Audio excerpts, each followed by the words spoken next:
반갑습니다. 2월 12일 토요일 큐티 스케치 시간입니다. 오늘 본문은 누가복음 12장 1절로 12절까지의 말씀입니다. 오늘 본문은 이렇게 시작합니다. 그동안에 무리 수만 명이 모여 서로 밟힐 만큼 되었더니 예수께서 먼저 제자들에게 말씀하여 이르시되 바리새인들의 누룩 곧 외식을 주의하라. 오늘 본문은 예수님께서 수많은 사람들이 모였을 때에 제자들에게 너희들이 정말 주의해야 될 것이 있다. 주의해야 될 것이 굉장히 좀 중요한 말씀입니다. 이걸 반드시 주의해라. 그 주의해야 될 것이 무엇이냐면 외식이다. 외식. 바리새인들을 통해서 수많은 사람들에게 퍼져나가고 있는 누룩처럼 번지고 있는 외식. 외식을 주의하라. 라고 말씀하시면서 이제 본문을 시작하는데요. 외식과 두려움의 대상에 대해서 이제 설명하면서 너희들의 두려움의 대상이 잘못됐기 때문에 외식하게 되고 두려움의 대상이 올바를 때, 즉 두려움의 대상이 하나님일 때 너희들은 외식하지 않게 되고 진실하게 살게 되고 목숨의 위협이 있어도 진실하게 될 것이다. 그 진실을 외면하는 것을 진짜 두려워야 될 하나님 앞에서 진실을 외면할 수 없기 때문에 그분이 정말 두렵기 때문에 너희들은 외식하지 않고 진실을 유지하고 간직할 것이다. 그런 이야기입니다. 오늘 주님께서 외식을 주의하라 그러면서 2절 3절에 이렇게 이야기합니다. 감추인 것이 드러나지 않을 것이 없고 숨긴 것이 알려지지 않을 것이 없나니 이러므로 너희가 어두운 데서 말한 모든 것이 광명한 데서 들리고 너희가 골방에서 귀에 대고 한 말이 지붕 위에서 전파될 것이다. 결국 외식은 드러난다는 거예요. 외식은 겉과 속이 다른 것이잖아요. 속에 있는 것을 겉으로 드러내지 않고 겉모습만 있는 것이에요. 근데 외식은 언제 합니까? 혼자 있을 때는 외식 안 합니다. 사람에게 보이기 위해서 하는 것이거든요. 내 마음에도 없는 것인데 착한 척 하는 거예요. 왜요? 사람이 보니까. 사람이 볼 때만 하는 게 외식이에요. 근데 사람이 볼 때만 그렇게 척 하는 게 뭡니까?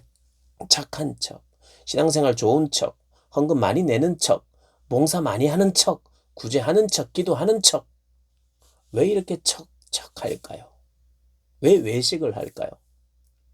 사람을 두려워하기 때문이에요. 사람을 의식하기 때문이에요. 그 사람에게 인정받고 사랑받고 싶기 때문이에요. 인정과 사랑을 받으면서 자기의 만족을 위해서예요. 그러나 그것은 사람을 두려워하는 것이에요. 사람에게 잘 보이고 싶은 마음이 있기 때문이에요. 그러면 결국 사람에 의해서 내가 조종당하는 거예요. 사람이 있을 때는 사람이 칭찬해 줄 만한 일들을 하고 사람이 없을 때는 그런 일 안 하고 사람이 항상 나의 기준이 되는 거죠. 그리고 사람에 의해서 좌지우지 되는 거예요. 사람을 두려워하는 거예요. 바리새인들이 그랬어요. 자기들의 학식, 자기들의 지식, 자기들은 뭔가 가르칠 수 있는 사람, 자기들은 신앙적으로 우위에 있다. 그래서 많은 사람들이 있을 때 외식을 함으로 말미암아 자기 인정과 사랑과 높은 자리, 어제 본문에도 나왔던 것처럼 문안받는 자리에 늘 있기를 원했어요. 그리고 이 외식하는 사람들은 반드시 질투하게 돼 있어요. 바리새인, 서기관 이런 사람들은 예수님을 질투했어요. 왜냐하면 예수님을 보러 수만 명의 사람들이 이렇게 모였거든요. 그래서 바리새인들이 그분의 인기 앞에 그분은 어쨌든지 흠집을 내려고 하고 시험해 보려고 하고 그래서 바리새인들이 그렇게 하는 거예요. 외식하는 자, 사람을 의식하는 자, 질투하는 자, 싸우는 자, 누군가를 눌러서 나보다 내가 더 나은 사람이 되고자 하는 것, 이 모든 것이 사람을 두려워함에서 있는 거예요. 그러니까 바리새인들이 사람을 막 두려워해요. 그런데 예수님께서 말씀하시는 거예요. 너희는 사람을 두려워하지 말라. 4절 5절입니다. 내가 내 친구 너희에게 말하노니 몸을 죽이고 그 후에는 능히 더 못하는 자들을 두려워하지 말라. 몸을 죽일 수 있는 사람들이죠. 너희들이 앞으로 핍박하게 될 사람들, 신앙 때문에 핍박할 사람들, 바리새인과 같은 사람들, 그 외에 여러 사람들, 심지어는 로마 군사들, 이런 사람들은 너의 몸을 죽일 수 있을지는 모른다. 그러나 5절 마땅히 두려워할 자를 내가 너희에게 보이리니 곧 죽인 후에 또한 지옥에 던져 넣는 권세 있는 그를 두려워하라. 하나님을 두려워하라는 거예요. 내가 참으로 너희에게 이르노니 그를 두려워하라. 두려워할 분을 알고 그분만을 두려워하면 외식하지 않고, 그분을 두려워하면 내가 핍박을 받아도 제대로 고백하는 거고, 사실을 고백하고 진리를 고백하는 거예요. 그러면서 너희들이 마땅히 두려워할 자를 두려워하는데 너희의 몸은 혹시 죽임을 당해도 내가 너희의 영혼은 그분이 주장하신다. 그러면서 6절에 너희들은 두려워할 필요가 없다. 머리털까지 세신 바 되신 하나님. 6절 7절입니다. 참새 5마리가 두 아사리온에 팔리는 것이 아니냐. 그러나 하나님 앞에는 그 하나도 잊어버리시는 바 되지 아니하는도다. 너희에게는 심지어 머리털까지도 다 세신 바 되었나니 두려워하지 말라. 너희는 많은 참새보다 더 귀하니라. 너희는 귀한 존재고 너희들을 보호하시는 분이 하나님이시다라고 이야기하면서 이렇게 이야기합니다.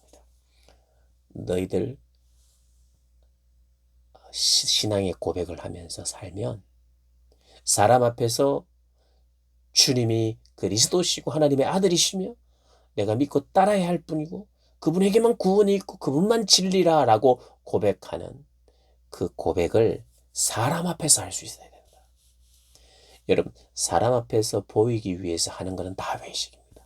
말 번지르르 하는 거 다 외식이에요. 그러나 말로 반드시 해야 되는 거에 있어요. 나는 예수님을 믿습니다. 예수님을 사랑합니다. 그 사람이 혹 내 삶이 순종하는 삶, 인자를 거역하는 어떤 말씀을 거역하는 일들이 혹 있을 수 있어요.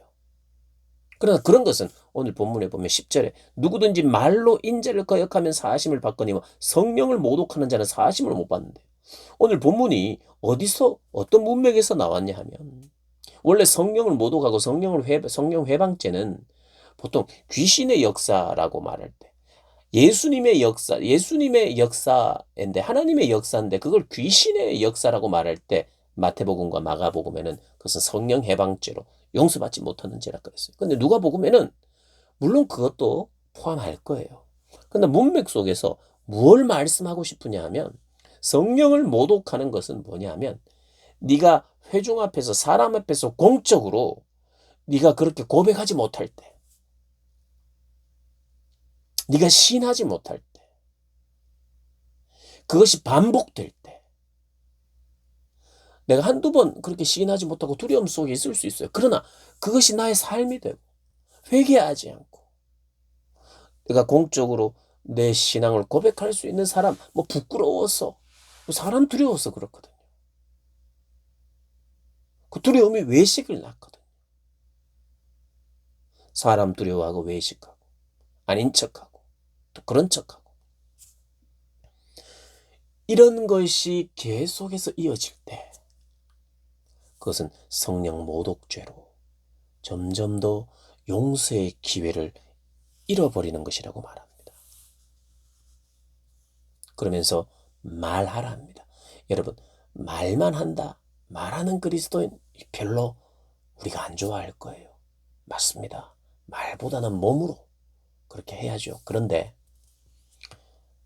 누군가가 사람 앞에서 내 공적으로 주님이 어떤 분이신지를 고백해야 될 그때 고백하지 않고 숨기고 그분을 우리가 배반하면 그 배반이 계속해서 내 삶에 이루어지고 회개하고 돌이키지 않는다면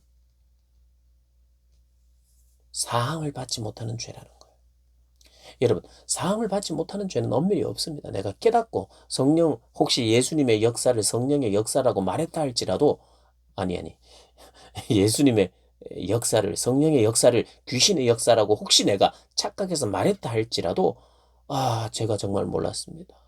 성령님, 하나님 용서해 주십시오. 라고 회개한다면 그것은 용서를 받을 거예요. 한번 내가 저거 이상하게 귀신의 역사 같은데? 하나님의 역사인데도 불구하고 저 귀신의 역사 아니야? 라고 의심한 것 때문에 내가 지옥 간다면 그것은 성경 전체가 말하는 것이 아니에요. 회개하지 않고 돌이키지 않는 게 결국에는 용서받을 수 없는 자리로 가게 된다는 거예요. 그런데 오늘 중요한 것이 내가 도둑질을 반복적으로 한다 이런 걸 말하지 않고 내가 정말 사람 앞에서 그 주님을 시인하지 못하는 자로 오랫동안 사는 것, 그것이 외식을 만들고 사람을 두려워하는 자로 만들어 가서 결국에는 구원과 멀어질 수 있다는 경고를 하고 계세요. 오히려 너희는 두려워할 자를 두려워하여 하나님을 두려워하여 사람을 두려워하지 말고 하나님을 두려워하여 진실되게 살고 외식을 버리고, 그리고 심지어는 너희가 희생을 감수하고 예수 그리스도를 시인할 때 혹시 너희들이 재판장에 끌려가거나 그렇게 할지라도 두려워하지 말고 염려하지 말라. 그때 성령께서 너희에게 할 말을 입에 넣어줄 것이라고 말합니다. 그러니 그리스도에 대한 믿음을 가지고 말한 사람은 핍박이 와도 올바른 말을 더 하도록 주님께서 인도하신다는 거예요. 꼭 기억하십시오. 이 시대 나는 조용한 그리스도인입니다. 나는 내 신분을 밝히거나 내 신앙을 밝히지 않는 사람입니다. 저는 그렇게 살고 싶습니다. 조용히 살고 싶습니다. 그냥 제가 예수님 말씀에 순종하면서 나 예수님 믿는다는 말도 안 할 것이고, 뭐 교회 다닌다는 말도 안 할 것이고, 교회 오라는 말도 안 할 것이고, 예수 믿으라는 말도 안 할 것이고, 여러분 그것이 바로 지 마음대로 믿는 믿음입니다. 우리는 고백하는 종교예요. 고백하는. 그리고 당당히 시인하고 사람들 앞에서 고백하는 종교, 신앙의 고백에 있는 종교라는 거 잊지 마시고. 나 혼자 잘 믿는 거, 그 말이 안 되는 거, 나 혼자만 잘 믿는다, 그런 게 없어요. 믿는다는 것은 그분을 따른다는 것이고, 그분을 따르며 그분이 하게 하시는 일, 보내셔서 진리를 전하고 하나님 나라를 전하는 그 일로 우리를 부르셨다는 것. 틈나는 대로 그 일에 헌신하고 순종하는 것. 그게 바로 주께서 원하시는 거예요. 순종하면 할수록 성령의 인도함을 더 민감하게 받을 수 있다는 거 기억하고, 하나님 두려워하여 성령의 인도를 계속해서 받아가는 그런 사람들 되시기를 바랍니다. 사람 의식하면 외식하게 되고, 외식하게 되면 질투하고 싸우게 되고 교만하게 되고, 사람 의식하는 것 때문에 계속해서 그런 성령을 모독하는 자리로 갈 수 있다는 것 반드시 기억하고, 고백해야 될 걸 고백하고 인정하는 사랑하는 여러분들 되시기를 주님의 이름으로 축복합니다.